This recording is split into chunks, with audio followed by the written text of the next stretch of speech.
And we are back, everyone. Welcome again to UBAWA Radio. This is your host again, Stevenson. You know I miss y'all. You know how much I miss y'all. I miss y'all like a fat kid loves cake. And I know you've heard that before, but I miss you guys. And I'm glad to be back on this line again. Again, thank you guys for being online, being informative, being aware, and coming on to get some knowledge from these authors that hail from different parts of the country and the world, because this next guest she's gone global. I mean, my goodness, this lady just blown me out of the water. So without further ado, again, my name is Stevenson. I'm host for the evening of UBAWA Radio. For those that are jumping on for the first time, UBAWA stands for Urban Books, Authors, and Writers of America. We're dedicated to the promotion of literacy and the advancement of authors and writers from underrepresented groups. It's so good to be back. I just have to take a deep woosah breath right now. But nevertheless, I got to keep going. We have a special guest for the evening who goes by the name of LaDonna Marie. And this young lady is such a sweet soul, and I love her country accent because I'm from the South, y'all, too. She has a great book that's out. It's called Lessons 2, Mirror Conversations. It's a poetic tale of the life of Abby. I want to know who Abby is, LaDonna. I got to really get this person as she discusses her love life and her journey in front of the mirror. This book entails a closer look at how Abby faces the giants in her life and overcomes through awareness and restoration. So, ladies and gentlemen, before I even get into who she really is, LaDonna Marie, are you on this line? I am on the line. Thank you so much for having me. Woo, I'm so glad that you're on here. And you know, when I saw your book called Mirror Conversation, I had a song for you. It just came in my spirit, and it was by, you remember Kelly Price, Mirror Mirror? Yes. It made me think of that song. So the next time you're out doing this book, play that song. Okay, I will make sure I do that. Please. And I'm not even going to charge you for that one. That one's for free. I just want to be able to see, it worked. So I just want to give a little bit about you. I just want to hear your lovely, sweet, beautiful country southern voice. And then we're just going to go in and you just let the people, pour out that positive love on them. Is that all right? Is that all right? Sure. Yes. Okay. So just a little bit about Miss LaDonna Marie. Not a little, because this lady deserves true accolades. She's hailed by American and European literary reviews experts as one of the greatest up-and-coming act-provoking writers, which is none other than LaDonna Marie. Y'all going to remember that name. The literary artist is an award-winning international and best-selling author. She also is a motivational speaker and founder of Planting Positive Seeds. Having earned some of the industry's most glowing reviews, the critically acclaimed writer will be the first to tell you that she traveled a long way to the remarkable destination she now enjoys. LaDonna published her first poem, in an anthology, Whispers, with the League of American Poets in 2007, and went on to self-publish her freshman book, Expressions of the Mind, Body, and Soul. 3 years later, without any effort on her part, she was recognized and received a certificate of congratulations from Congressman Benny Thompson, 2nd District of Mississippi, y'all. There's nothing minimalistic about her accomplishments, as you can clearly see, which includes wide-ranging collaborations and associations ranging from a U.S. representative to Australia, London, South Africa, and Italy host. My goodness, this lady has done some great things. She's a positive person that keeps doing great things. She's received so many accolades from literally all over the world, like Paris, and it's like she says, London and whatnot. LaDonna received her BA in social work from Alcorn State University in 2005. She earned an MS in counseling studies from Capella University and an MA from South University in professional counseling, respectively. In addition to consulting, Maria delivers keynotes, trainings, writer insights, networking, and strategy sessions. Her book titles are available on Amazon and Barnes & Noble. Until Tomorrow Comes, receive a 5-star literary book review for readers' favorite and a 4-star professional literary book award from Red City Review. Originally from Mississippi, she now makes her home in Georgia with her 2 wonderful children, Landon and Layton Cook. And if you guys want any more information, we will let you know at the end how you can contact and get in touch with her. Whew, I need to take a good glass of water after that one. You made my throat burn. Thank you Hey, so much for reading that. it is my pleasure. I'm only giving them what's been given to me, and it's nothing but love. And you've really been focused on what you are and what you are doing. So I just want to just jump right in and, I mean, first of all, let me move on. Let me say this. Does anybody want to give a shout-out, a love to, or thanks to right now that could be possibly listening? I just want to first and foremost say thank you, God, for the gift that you've given me. And to any of my friends and my social media friends that are listening, my family members who may be listening, thank you all for your continued support in, this poetic journey that I'm on. All the way. Thank you. Okay, so let's just jump right in here. Let's go ahead and, we're going to start serving the appetizers first. The bread is already on the table and the water is too. And the tea is coming, trust me. So when did you first decide, LaDonna, that you wanted to become an author?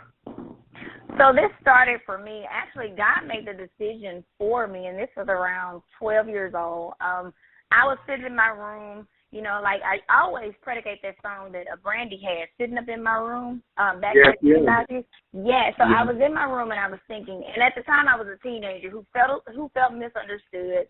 I felt like I was going through, different things with love and just trying to find my place in the world. I knew I wanted to be motivated, I wanted to help motivate others. I wanted to love others. I had this increasing amount of, love and compassion for others.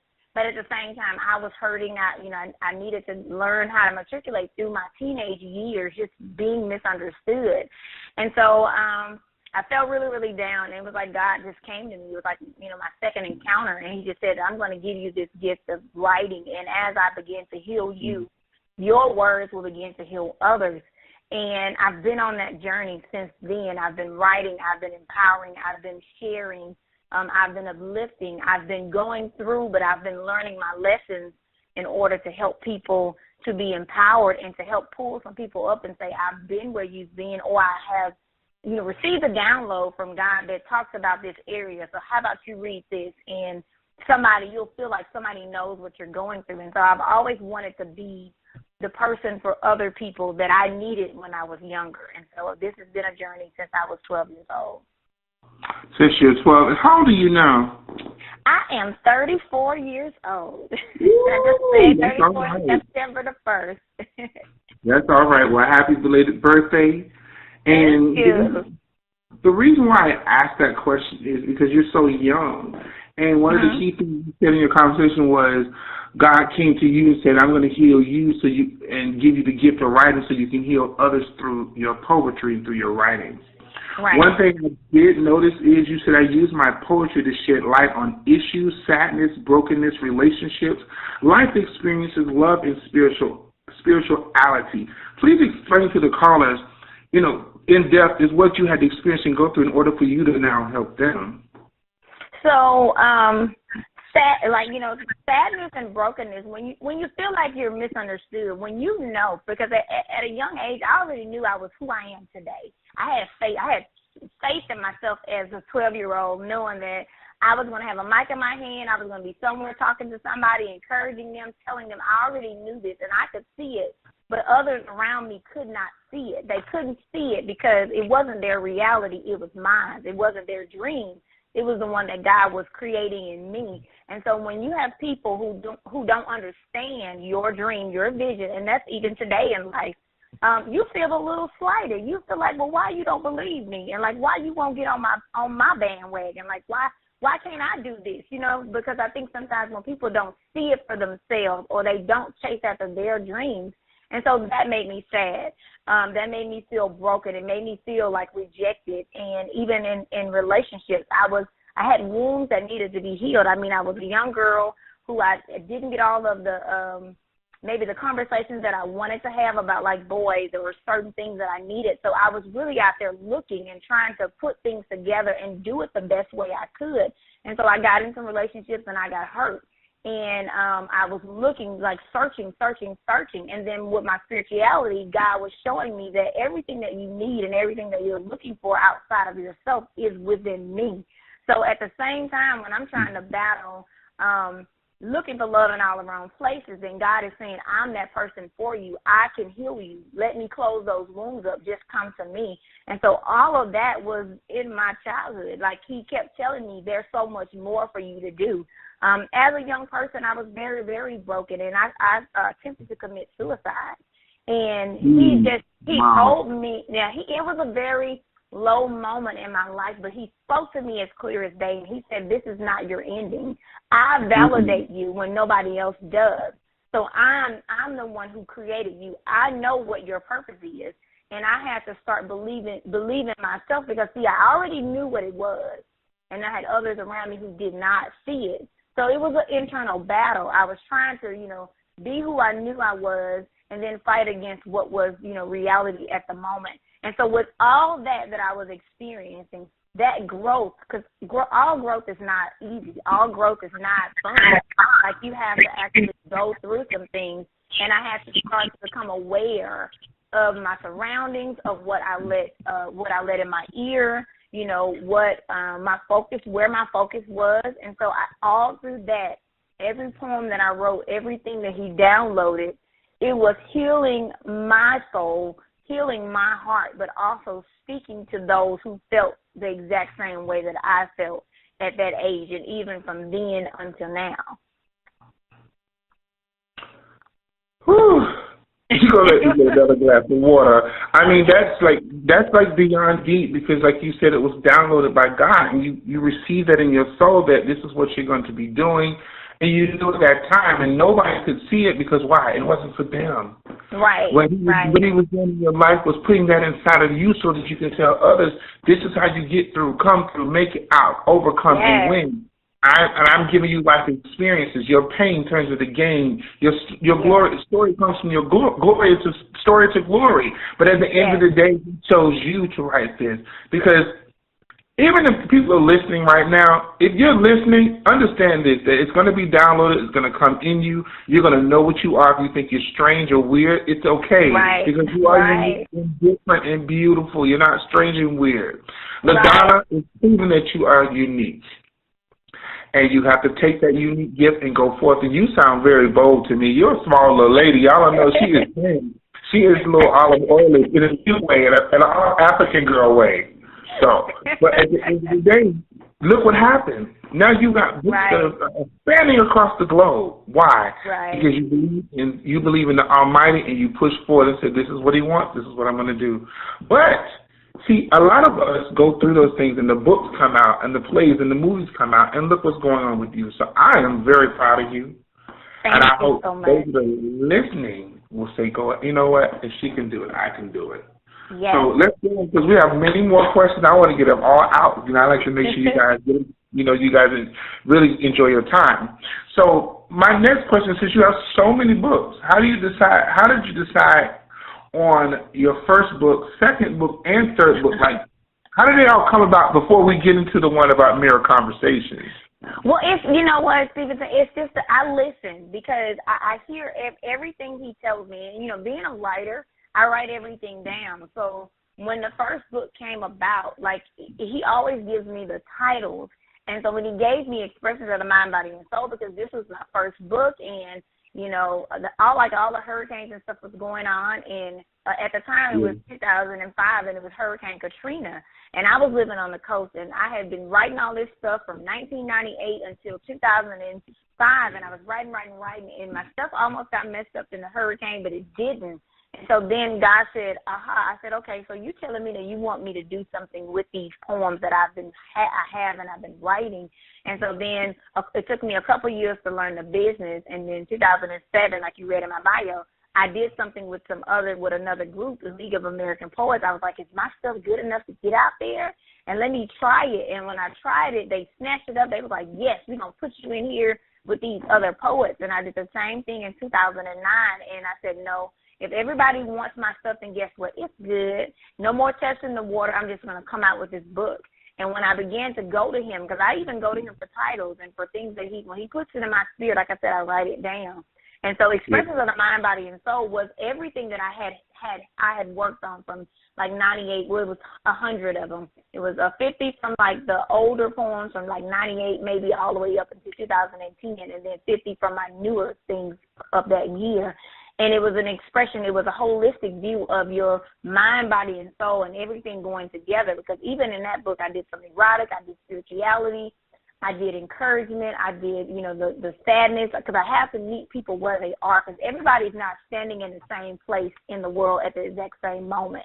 And so exactly. I had to meet them where they were. And so when they read the book, whatever resonated with them could. And so the same thing happened with the next book, with Until Tomorrow Comes. I was about to write an erotic book. I had everything ready and in place, and God said, no, you're not going to do that. And I said, yes, sir. Okay, I will not. And I put the book to the side, and I had growth. I had the acronyms growth, and I wanted to make it a book. And he said, no, it's going to be called Until Tomorrow Comes. And he said, because I want you to show my people a journey of what will you do in your today until tomorrow comes, when you can believe in me, when you can trust yourself, when you can empower yourself, when you can just be who you were meant to be. What are you going to be doing in the day-to-day journey? And that book was about 5 different sections in our life, when we're lost, when we have things from the past or even current situations, when we have lovers scorn, when we're in relationships with our family, with our boyfriend, girlfriend, whoever, when we're in relationships, and then that encouragement that you get or that you need or that you never got, that encouragement factor. And then I've arrived, like I'm here now. I know who I am. I feel more confident. I'm not cocky. I'm not boastful, but I believe in myself. I know who I am. I know what I need to do to get to the next place. And so that was that book, and I was so encouraged by that, and I was happy that God gave me that. And the next book, he went on to Lessons, Shadow Pieces Being Restored. And then he went on, that was about 3 young girls who they were going through different things in their life, and they needed, to tell their story. And I went through so much with that book, because it took me a whole year in 2014 to finish that book, because there were so many principalities. I know I needed to encourage young people. And God told me at that time that I needed to share a little bit more about myself, because I needed to show people why I was so motivated, why I was, I always wanted to encourage people. And so in that book, I gave a little bit in Chantel's monologue about, my suicide and how I felt. But I spoke through the character. So Chantel, I shared a part of my story. And so when I did that book at the end in 2015, that book won 4 awards. And I was happy because out of my obedience, because if I would have been still in my flesh and in myself and not wanted to share and not wanted to help the next young girl or the next young man or the older person who was still living with the pain, then it would have been about me, and it wouldn't have been about the people who needed me at that moment.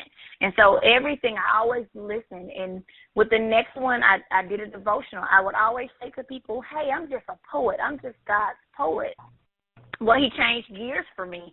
One day he spoke to me clear as day, and he said, I need you to get a tablet, and I need you for the next 31 days, write down everything that I download to you. And I went to the Dollar Tree, got me a little dollar tablet. Every morning I took 10 minutes to 15 minutes to listen, to hear. I wrote down the verses he said. I wrote down the commentation that he spoke to me. And out of that little dollar folder became my 31-day devotional of life lessons. It became that devotional. And when I wrote that, I felt so assured that I can do whatever he asked me to do, whatever he calls me to do. And then the next book came, Elegant Love Notes. I'm a lover. I love hard. Even when I was looking for love in all the wrong places, I had to learn how to love myself. But this book was like a Song of Solomon. It was that intimacy with words, how you connect with somebody. It's not sexual, but it's all about the communication that you have. And so it's elegant love notes, the love notes that you want to be left for you when you just come to the room or you see your loved one or your significant other and you want to speak love, positive, encouraging, just affectionate words. And so that book came about, and I was like, God, do you really want me to write this? Because at the time I was divorced, but that was what he wanted me to do in that season. He was like, I want you to show people it's okay to love. Show people it's okay to show affection. Show people, because I'm all about love. So they should be about love too. And when I wrote that one, it got recognized in New England. And then the next one, and the next one. So every book, and even the children's book, I have a children's book out there, Larry the Alligator Makes Friends. You know, I want to help the younger kids learn how to make friends because, you know, bullying and peer pressure and all that is going on. And so I really just listen. And as he speaks, I write. And I'm obedient to whatever he asks me to do. And that's just the way that I've been doing it since then. And this is why you're successful, because you're connecting your soul to say, I'm here to do this. This is why I'm going to do it. Like you said, if I was in my flesh, this would not get done. And if it doesn't get done, then he's not going to be pleased. And now I'm in trouble because this needs to be out here. You're basically living your life poured out. Right. Yes, I don't want to leave this world with anything, you know, so I want to give it all I have and everything that he desires for me to put in the atmosphere.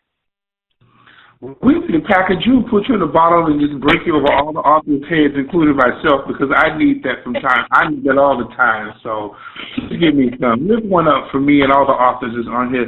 Ladies and gentlemen, you're being fed right now. I think we get ready to bring forth the huge steak and the prime ribs and all that, because she is really serving y'all dishes served hot. Do you not understand how this lady's saying she just followed and listened to the voice, and she's turned out books. And once you do what you've been called to do on this earth, the doors will open, the connections will be made, you'll be globally known. Why? Because the living proof is on the phone right now with you guys. Thank you. So please take this. I'm only showing love to the way you're giving it out. I have to give it back because it's in the pudding. It definitely is. So, that was a lot. My goodness. Okay. So let's get to this book that you have out now, Lessons 2, Mirror Conversations. Okay, I just want you to just give me more. I mean, the life of Abby. Is this a person? Is it yourself, or is it someone you know? Is this just something else that God gave you to discuss with the people? Because her journey is serious. No, it is so serious. I mean, when I think about it, I mean, you're standing in a mirror talking to yourself when you can't talk to anybody else, and you're standing in front of an inanimate object and saying, okay, why am I doing this? But you're encouraging yourself. So please tell the people about Mirror Conversations. Okay, so how this came about, because there's pieces of my life in it, but it's not about me. You know, at some point in my life when I was going through some things, you know, separation, learning how to be a single mom, raising my kids, and of myself, and so I did throw a hint of who LaDonna Marie is into the book, but the other parts were downloaded directly because I have to. I write with the readers in mind. I write with the readers, you know, out there that are going through different things. But I would always, when I was going through, I would stand in that mirror. I remember the first year, the first couple of months that I had, my divorce was, you know, final, and, you know, I'm learning myself all over again, so I'm learning how to be in this world, and I would have to get in the mirror, and I had two Bible verses for me, and I also do affirmations every day, too, but I had two Bible verses that pulled me through, and I would always say, you know, I can do all things through Christ who strengthens me, and I would also say, greater is he who is in me than he who is in the world, and those would give me strength every morning. That is, you know, nothing really went right, but maybe one thing went right, I could make it through the day. And so I had to start pouring in, you know, things to fill up those places that were missing. And also I used God. I just seeked him to help me move through. And so when he shed the light of, hey, you know, this is a book it's about to be about Abigail. It's about to be about Abby. You're going to tell because I love characters, you're going to tell the world and show them and how it can resonate with their life, maybe where they're standing. And then being a counselor and a therapist, you know, I meet so many people. And then just all of my life I've had people always come and talk to me because I guess I'm a great listener. And I'm a therapist and a counselor and an advisor. And so I'm always listening. And so I was the person who heard the stories, who heard the trauma, who, you know, I was a shoulder to lean on and many times. So I already had a perfect painted view of what was out there. And so through lessons 2, Abby sharing her story of where she started, how she had to, come through the bumps and all of the hills, and then how she fully learned how to encourage herself in the end, and how she, started to change her conversation, and she became empowered. And so that's always the twist that God gives me for my books, is to meet you where you are, to meet you. If you're down there in the dirt, I'm coming down there with you.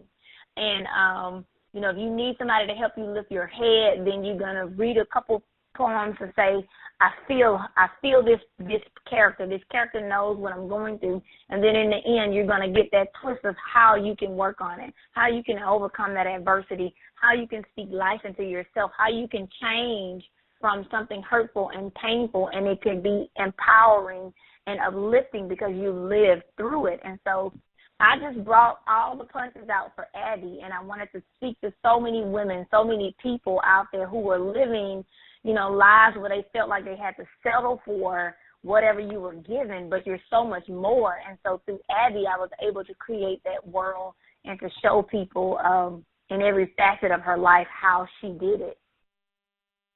Okay, so wonderful story. I want to piggyback on something you said earlier, and then I have a question for you about what you just spoke to the audience. Okay. You were saying that I had to go through, I had to experience. I had to go through situations and almost committing suicide and whatnot. Mm-hmm. Even though you had those situations, you've accomplished so much. I know your strength is from the Almighty. I know where it comes from. Mm-hmm. But in order for you to go ahead and still push through and create all these different literary devices for people to have in their hands based on life experience is a wonderful thing. And it shows the people that you can tell your truth and show them that, listen, hey, this woman's going through some things, because some people don't think that because you see someone that's successful like yourself, they didn't go through anything, they didn't experience anything. But you're telling them, I went through situations and things and divorce, raising 2 kids, and nearly committing suicide, but I had to accomplish what was downloaded in me. Mm-hmm. So that is another great thing, because you're showing the audience that, because some people could be listening right now and it's like, I'm done, I'm quitting, I'm over it, I'm not doing this anymore. But you can't let your surroundings and your situation stop what's been placed inside of you, and that's what you did. That's why you're able to be globally known right now. So I applaud you again. I don't have my clapping machine, but I'm going to get one day. But I'm applauding you. Thank you. Thank you so much. I appreciate it, because the feedback that I get when I get people that listen to me or read the books, and the feedback is just amazing, because I've always wanted to impact people, and I've always wanted to encourage them. And when I know that goal has been accomplished, when I know, because I've gotten so many messages when people say your book saved my life, or it helped me, to move forward, or it inspired me to do this or that and the other. And, sometimes I have tears of joy, because like you said before, I live my life poured out, and sometimes the devil can make you think that it's so much worse, and that, like you say, you should settle and you should stay. But once you step on the other side, and when you figure it out that, hey, I can do this, I can live through this, I'm good. I've had some bumps and some scrapes, but I can move forward. It's just like it's so much rewarding. It's so much more rewarding. And so I'm thankful to every person, like you said, that's out there listening. Don't give up. It may be hard right now, but I promise you, if you just find that one thing, you don't have to have 20 million things in a day, but if you can find that one thing that can make you look forward to tomorrow and to making an impact and being better than you were yesterday, then you're already winning. You're winning. Exactly. And that's the beauty of it all, that your pain gained your story, his glory. Look what's going on now. Someone said, you saved my life. Who else is reading that hasn't talked to you yet? To say your book saved my life. You went through all of that so that you can do this, because there's some people that may not be able to be reached but through your book. Yes. And that's what's happening right now. So, that pressure brings on some great things. Like they said, pressure busts pipes. You remember that song? Yes. But it also pressure busts diamonds. Yes, it does. So gotta go through. Diamond for others. And that's why you are. You're an author. You're an artist. We take your work very serious because that's what he gives us. So, again, I applaud you. I'm fake hand clapping over here right now. Thank you. So, how long did it take you to complete your first book, and what was the process like for you? Well, actually, it took me actually 3 months to complete my first book, and the reason why I say that is because I was always writing, and I was always ready. But I tell people, you know, like I said, I started writing in 1998, and so when 2010 came and I made the decision that now I'm going to be a published author, I had already had all of my material. So for everyone that I meet at book festivals or when I go other places, and they always come to me and they say, LaDonna Marie, I have a book in my belly. And I tell them, you got to get that book out of your belly, you got to get it on some paper, or you got to get it into the computer. You have to get it out. And because I was ready, the process only took me 3 months. I was working 2 jobs. I had a 2-year-old. I was pregnant with my youngest son. And I started in July, and by September of 2010, my book was published. And I went all through the process. I found my people to help me to edit it and to proofread it and to make sure that it was quality material that I was putting out into the world. But the one thing that I always tell people is you have to write. Your book is not a book until you have a manuscript. So you have to continue to write. And so the process was fairly easy for me. Being that I'm a writer, I'm always writing, Stevenson. I'm always writing. So, like, the reason why I have, like, so many books out, because while I was publishing one, I was writing 2, or I have stuff that was in the archives that was waiting for its turn, because I do everything in order the way that, because everything comes out in perfect timing. But the exact same way that I got them from God, the titles and everything I have, that's the way that I publish my books.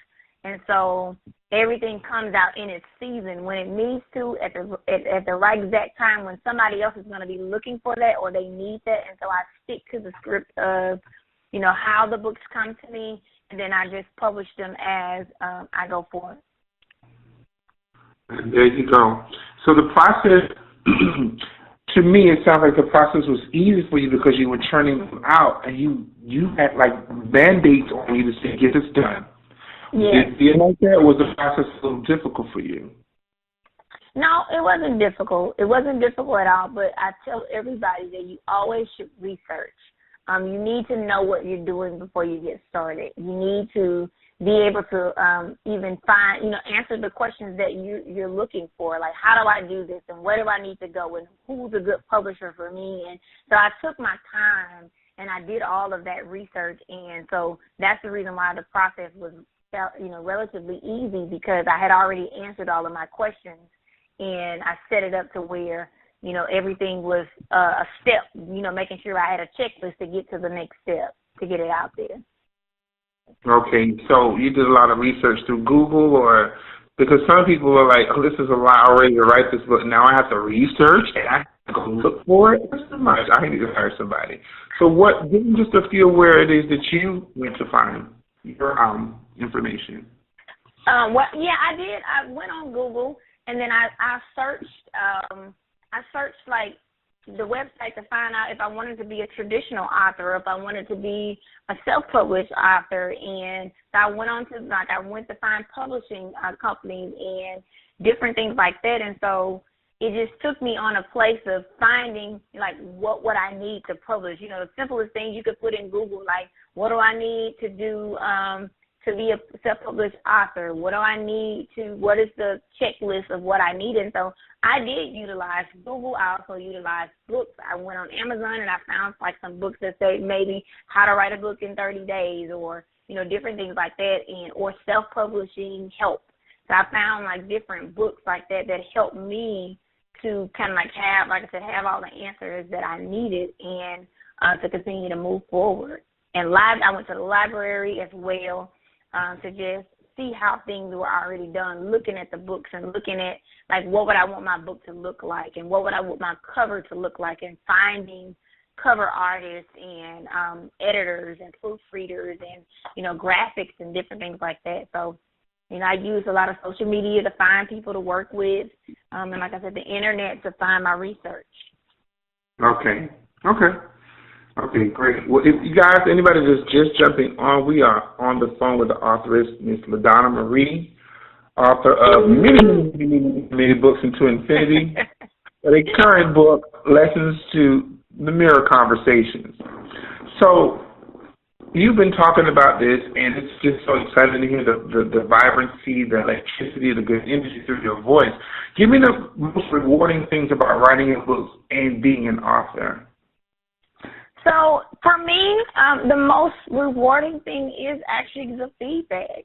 It's actually knowing that I have impacted people's life in some way, because I always said when God gave me this gift, because I was technically in hiding when I was younger. Like, no one really knew that I was going through. No one knew I was in pain because I had a smile, but it wasn't connected to that self-love. It wasn't like, the vibrant and radiant person that I am now, like fully 100% self-care. But back then it was just it was a mask, and that's in one of the books that in Until the Marcons, I wrote a poem called The Mask, and it was that mask. And so now I know the target of people who have issues, and everybody's not going to say, yes, I have a problem.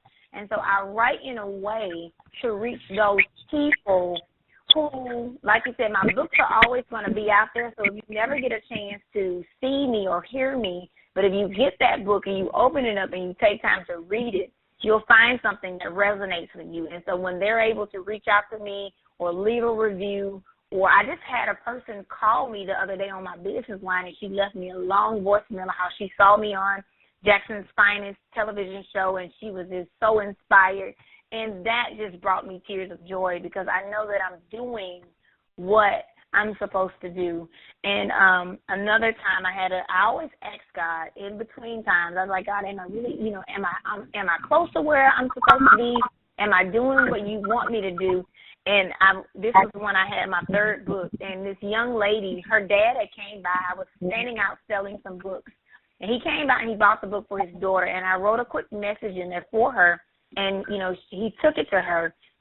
And he said she really didn't like reading and she didn't like a lot of stuff. But 2 days later, she got the book. She sent me an inbox on Facebook, and she said, God sent my dad to you, and I'm so thankful that he did. She said, because when I opened up this book and I read it, she said, it sounded like you were speaking directly to me. She said, everything that you had written in that book was for me. And so I write for my target audience. I write for the people who need that compassion, or they need that healing, or they need that encouragement, or they need that, come on, you can do it. I'm in this race with you. Let's keep moving. Let's keep going. Don't give up yet. And so the feedback is just amazing. I can clearly see that, because the rewards of lives being saved, lives being changed. Like you said, I wore a mask, which was a smile, knowing I was full of pain, not knowing it was going to turn out to something that you had to release out of your hands from pen to paper, or fingers to computer, and end up launching your books and putting it out there, and people are like, wow, I need this. And, they were led to buy your books. They were led to go on your webpage, however it was, they were directed to say, you know what, I need this right now. So that's the rewards right there. You saving someone from near death, possibly killing themselves, or whatever they're going through, to find that peace, that closure that you need in order for them to move forward. Mm-hmm. So since you were releasing all this positivity through your books and telling people from your pain to your purpose, was there ever a time you felt like giving up? I did. I did, and many times, like when I was younger, when I was in college, because I was just like, this life thing is hard. I was like, this is so hard, and I just have to be real. And, it was, to me, it was like it was so hard, but I learned that, sometimes the more you try to get your stuff together and you want to, like, be that positive person, it's like the more the principalities, and like they just turn on the faucet and say, we're going to try to get her down, or we're going to try to, just put a damper on everything that she's doing. But for myself, I had to start to speak so much empowerment, and I had to rise up to the expectations of what God says about me and what he had been saying since the very beginning and what he's still saying, and I had to raise up to meet that new level of where I am and who I am and what I've been called to do. So the times that I felt like giving up, I just, would regroup. I would take the time that I needed to take a step back. Or if I had to cry it out, I would cry it out. If I had to laugh it out, I would laugh it out. If I had to write it out, I would write it out. And so the writing became another thing for me. Even before I knew I wanted to be a counselor when I got older, it was my therapeutic release at a young age. It helped me to pour out what I needed on paper so that I wouldn't go do anything crazy or, get in all types of trouble. But that was my safe haven to be able to pour it out. So, there were times when I felt like giving up, when I didn't have people on my bandwagon, and when people were saying you're never going to be a best-selling author or international, author, and, nobody's really going to read it, to God turning it around and my second book being known in Paris. Like I was second book, 2014, I was an international award-winning author. And so you never just give up. You just keep moving forward in what your purpose is, and all things, they'll work out. Sometimes when they don't, you just learn your lesson and keep moving forward. Yes, and that was a mouthful. And someone that could be listening right now that could be encouraged, because some people totally walk away, but you gave them different channels and different ways to, this is how I released this, whatever was going on with me, to want to walk away and quit. Pressing through, persevering. I cried it out, I yelled, I screamed, whatever, but you made it happen. But it's good. Right. People to know, oh, wow, I do that. I do that too. Oh, don't you do that? I do that. That means I have to keep going. And That's right. Here's the thing, I got to push forward. This lady's telling me the truth, and I need to be on the line tonight. So we thank you for that. Thank so you. Now that you have all these great accolades, these books are being sold all over the world, you got it down to a science. But how are you handling the business side of this to really get it out there, How are you really handling it? What is your process? Well, my business side, and when you're by yourself and you're self-publishing and everything, you have many hats that you have to wear. And so over the course of the years, I've been learning how to get myself together, how to, get my business together, my budget, things that I want to spend for the year, places that I want to put my books, like book festivals and different things that I want to go. And so I wear many hats, the hat that says you have to promote, the hat that says you have to advertise, the hat that says that you have to find, festivals and things to go through. And then when you make the money, what are you going to do, put up this money, then buy more books with this money, or staying visible. Where am I going to speak, in the next couple of months? Like making sure. And so the business side is something that, I started LaDonna Marie Books in 2011, even when my first book was a year old. And I learned so much more over the years of just how to stay visible, how to make your name a household name, because everybody's going to be calling LaDonna Marie, like you said. I'm going to be out there, and so I make sure that I promote. I have different things that I get in connecting with other people. I've co-authored 5 books as well. We're really 6. We just released one 2 weeks ago. So I've co-authored 6 other books, and so I make sure that I network and do everything until my business grows. When I start to add people in, I've had to make sure that I set times to schedule and make sure that I'm accountable for where I want to go. And like I said, I just did a television interview for Jackson Finest 2 weeks ago. And so I had to make sure that I made connections to stay visible so that other people, now that I've moved to Mississippi, that they can learn about who LaDonna Marie is.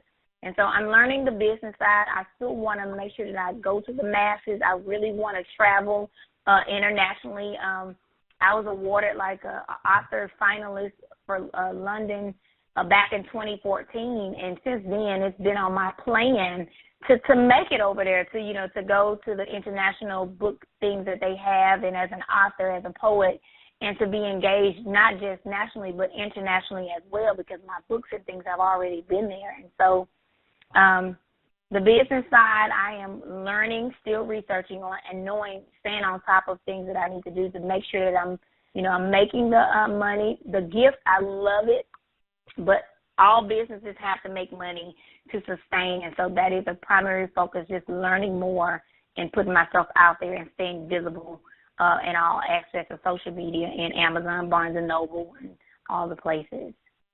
Exactly. Being active, being relevant, and making your face known and finding the outlets in your area and other places to say, how do I put my books out there? And that's what you're doing. So, you're doing well. Trust me. I really appreciate that. Thank you. Do you edit your own books, or do you have an editor? Well, I have an editor. Yeah, I cannot edit my own book. Yes, I have an editor because I was like, I know what I write, and like if I read over something, I already put the word there. It may not be there, but in my mind, it was supposed to be there. So I learned that, like, first book number one, that I have to have someone to go through there and help me, with a fine-tooth comb to edit those books for me. Exactly, because like you said, you wear many hats. But that one, you said, nope, not putting that one on. But I know you're going to master that, because you have a lot of things that you've mastered to the point of, I'm great at this, but eventually you're going to have to, like me, hand it over to a publicist. And I know it's kind of hard to let that baby be babysat by somebody you don't know. And I love all of your resume is beautiful, but this is my child. I mean, like, give me something else. So just go easy on them, okay? Just go easy on them. Okay, I will. Thank you. So, LaDonna, who does your the cover art for your books? So, God gives me the vision. I see the vision of what they look like. So He downloads what they look like. For the first book, I worked with Exibris, a publishing company, and they did that one. But my amazing graphic designer, he helped me with book 3 and 4 and 5, those 3 books. His name is Kenny Black, and he's on social media. I've been using him. I used him for those books, like for Lesson Shadow Pieces Being Restored, for Elegant Love Notes, and also the 31-day devotional. And just as soon as I tell him and I describe to him, how it's done, how I see it and how God downloaded to me, he was able to make the book covers look so amazing. And so, I used him for those books. Okay, yeah, because I love the last cover that I saw about the mirror conversation. It was really cool. Simple. Just a mirror. That was it. That was it. So, I know most people, they don't think this could ever happen, but do you encounter writer's block? And if you do, how do you even get past all that? Well, you know what? I said like I didn't, but because the thing about me is I write all the, I used to write all the time, and I would write whatever I was feeling at the time or whatever God needed me to write, because like I said, I'm always writing 2 and 3 books at one time, but I devised a system of whatever I'm writing, whether it's love, all of the love stuff go in one folder or one binder, all of the encouragement or empowerment, or if it's a specific book for that book, it'll go in one place. And so whatever I feel, the inspiration that I feel, I would write it down. Now, for me, like when God, because He switched me, because like now I'm publishing 2 books that are coming out before the end of this year, but I wrote those books like a year and 2 years ago. And so, but I had slowed down on writing. I've slowed down on writing any more books because I have probably like 3 more after these 2 to come out. I've actually slowed down because I've had over an overwhelming amount of information. But for anybody that's out there that's going through writer's block, what I would sometimes do is I would just get me another tablet or another little, book and write about gratitude, or just write about how you're feeling, because everything is a connection to something. And so whereas if I'm not writing, a poem, I still have to stay holistic into my voice. My voice has to be able to be channeled. And so I would go away from, if I didn't feel inspiration to write my books or write poetry or do any type of devotionals, then I would just journal like I did in my earlier years. I would just journal or write out my feelings or write how I'm feeling or why I'm feeling. And that would sometimes open up inspiration for poems or for new ideas or new titles that I want to work on in the future. So I would always say, writers write.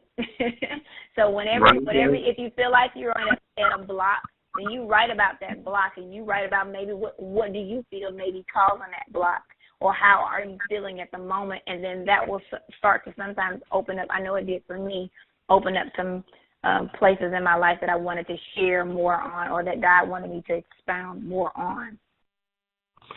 That's a really good point. Like you were saying, like, writers write, number one, and number two, you said, well, get you another tablet, write on this one, or write down why or what is it that's blocking you from writing. That's a really good point. I never even thought of that, and I've never heard anybody explain that like that. So, I mean, me personally, that'll go on my personal journey. Say, okay, write something, keep going. Because being a writer, because you're putting everything on paper, it's like, oh gosh, you gave me something that I was thinking, and the listeners will do the same. Because that's really good. I really like that. Oh, wow. Thank so, you. Again, you're just a global entity. Have you had a book signing? What was your last book signing like? Well, my last book signing, I went to the Mississippi Book Festival, and I took all my books there, and, you know, I sold books and I signed books, but I've had amazing, I love to sign. I love meeting people. If you don't know, I'm a big talker, so when people come to my table or when they come by to see me, it's always a conversation, because I meet the person first, and then I share with them, you know, what I have, and then they find what resonates with them. And so, yeah, I've had book signings. The last one I did was at the Mississippi Book Festival, was August the 19th, and it was amazing. And I went also to something in Jackson. There was a women's women's strength conference, and I went up there and I sold some books and signed some books there, and probably at the end of October, from October the 26th to the 28th, I will be in Houston, Texas, at the national biggest book festival in Texas, and I'll be signing books there. Oh, wow, okay. Well, you know, UBAWA has one coming up, too. You know about that one, right? No, I didn't know. You're gonna have I'm to go going to look into that. Yeah, just go. Yeah, see, I just gave you a whole new arena and area to conquer right there. Make sure you check it out. You're welcome. Make sure you check it out. So, besides social media, we think God is free, that we can use it. You know, you have to be keen on how to use the hashtags and really get yourself out there. What other ways are you using to get your books out there besides social media? Well, I'm doing radio interviews, and also, like I said, the television interview. I did that. I'm also doing like little pop-up places in different places. Like I said, at the conferences and different things. When people have conferences, and then I also have a conference, Planting Positive Seeds, like you read in my bio. That's one of the things that I do. That's another segue for me to be able to share my books. I've gone out to the school to read some poetry, and also at the university, I've talked to some of the classes, some of the communication classes, and the English classes about poetry, about, you know, even character development, how I develop the characters and like my frame of mind. And so being able to be out and to be visible and to go places and to touch people, those are other ways, you know, besides social media, that I'm doing that. And also, like I said, interviews as well. Oh, wow. Oh, my gosh. Okay.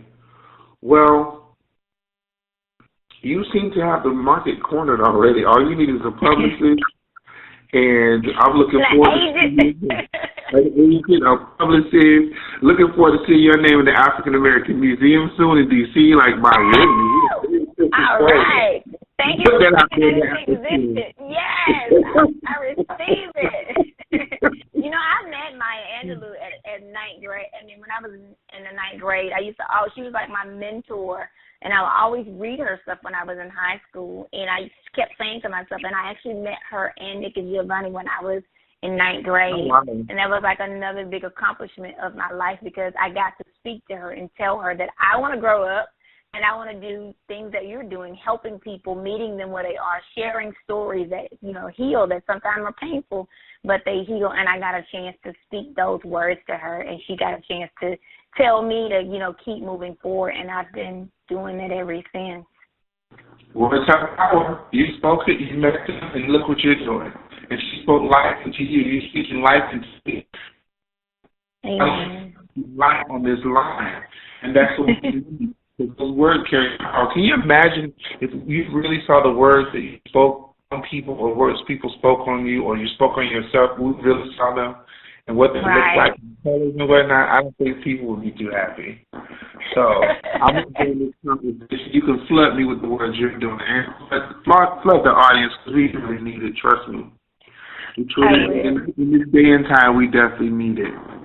So, as a woman of color, what inspires you the most? What inspires me the most is that I feel like somebody has to be the change. And I want to be the change because I don't want us to continue to go on with the status quo or to believe what you've heard because somebody else could just be telling you something just because they don't believe in themselves. And so I want to stand up and show people that you can do it, that you can have it all, that you can change the situations that you're in, that you don't have to live a mediocre life. And even when you're from even the smallest of towns, you can still reach the nations. You can still reach, and be internationally known. And so I want to be a light and be a beacon of hope for people to never stop trying. And so every moment I get, I'm always going to try to give some positivity because I know that we are lacking that in society now, in the way that we speak to each other, in the way that we even support each other. So I'm so thankful that I have this opportunity to share tonight on this show, and that to the listeners who will listen to the words that I say. And even if you don't go buy a book, if you just believe in yourself, start to believe in yourself more, start to tap into your God-given talents and abilities, and then you'll see your life change before your eyes. Exactly. Because you experience it. That's why you're able to give us this love and this positivity of telling them what they need to do and go forward. So inspiration is truly needed. So who is your biggest influence? Well, my biggest influences are, like I said, Maya Angelou, Nikki Giovanni. There was a poet called Countess Court. I think it's Countess. He did The Hey Black Child. When I was in 5th grade, I read that poem. I love that poem. Those were like two people, Langston Hughes.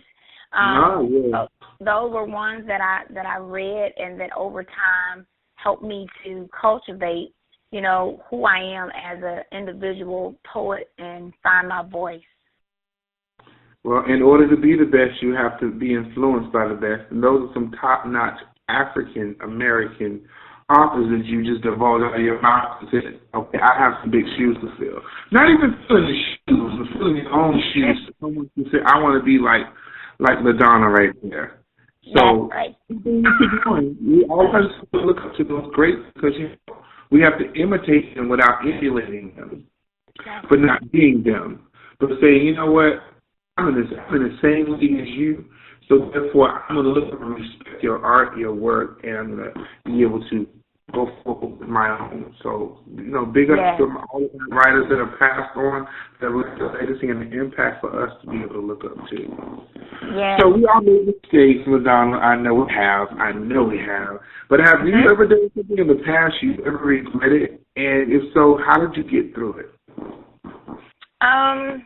Yes, because I've made some mistakes. But what I did was, at a young age, I think I was still doing mirror conversations. I had to look at what I was doing. I had to look at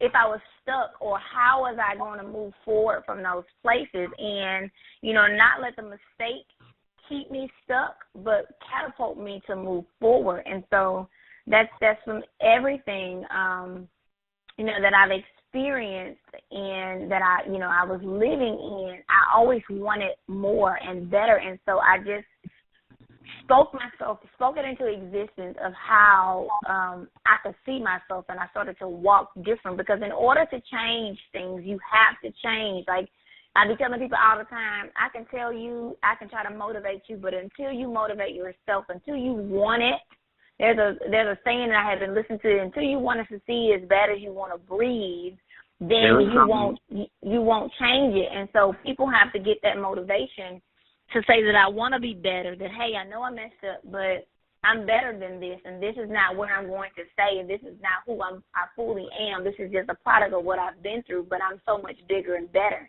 And so through the mistakes that I made, I just dusted off my shoulders, packed it under my feet, and I kept stepping. Because of life experiences in the past, so I feel you. Listen, we're getting ready to close out in a minute, but I want to make sure I'm going to ask you a few more questions, so if you can ask them as strongly and as quickly as possible, we would appreciate it, because I want to make sure that people hear you. So what is one goal you want to accomplish if you haven't already, because you've done so much in this year? Oh, my gosh. I aspire to be a Pulitzer Prize award-winning author. Like I want to have a Pulitzer.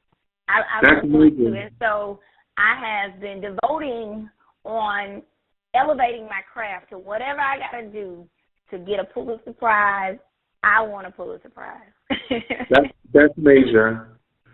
That's amazing. When you make it bigger, I interviewed her. Yes, LaDonna.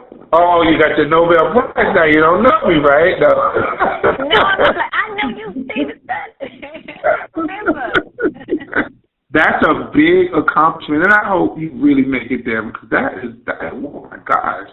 To see that happen, they don't hand those out to just any and everybody. That means that you made an impact. That's right. That is right. So what does LaDonna have planned next? What's coming up? So right now, I'm in the process of working on 2 books. I have a rebuilding fragments book, and it's like I'm a life coach as well, personal development. I want to help people to continue to motivate themselves and help them self-help. And so I have a book that should be coming out later this fall, and also I have my second devotional, 21 Days of Positive Inspiration, will be coming out in the winter. And so I have those 2 books that are coming out. I'm also working on staging my play, because when I first started out with Less Than Shadow Pieces Being Restored, when God gave me the characters, He wanted me to do the play. And so just 2016, 2017, I finished the play. So I'm looking now to stage it, to find, I'm going to start casting, finding some people who can help me. I may start small in my town and then maybe, branch out into other places. But I really want to get that play done, because I want to touch that atmosphere of a different way of getting people to see literature, to see words, to see action, and to promote positivity. Awesome. Oh, my gosh. Oh, gosh. Okay. I enjoyed you. I enjoyed you. Listeners, I know you enjoyed Miss LaDonna Marie. I want you guys to make sure you go out and get this young lady's books. Make sure you check her out. But LaDonna, I'm not going to leave here. I want you to tell the readers and others in the literary community, how do they reach you? Okay. Well, you can go on my page. I have a page on Facebook, LaDonna Marie. My website is www.ladonnamarie.org. I have a contact me on there if you want to get in contact with me. All the social medias, my name is LaDonna Marie or LMB Poetry. That's LaDonna Marie Books Poetry. I also have a fan page under LaDonna Marie Books. So look me up on Amazon. I'm LaDonna Marie. You'll see my little face smiling with all of my books. Thank you all so much for this opportunity, and I look forward to speaking to any of the listeners, the readers, everybody, just for your feedback. Well, ladies and gentlemen, you heard it from the one and only. I've renamed her. So you ready for your new name? I'm ready. Yes. So, ladies and gentlemen, again, I present to you the authoress, None other than LaDonna, Living My Life, poured out Marie. Ladies and gentlemen, please give this lady some love because she's living her life, pour it out. You can use that. That's another that's free. I'll get the royalties later. Again, ladies and gentlemen, thank you guys for taking out your hour, this hour of power. I'm the host again, Stevenson of UBAWA Radio. Like we always say, same time, same place. God bless you guys. Good night, all. Take care. Good night. Thank you. Good night. You're welcome. Good night.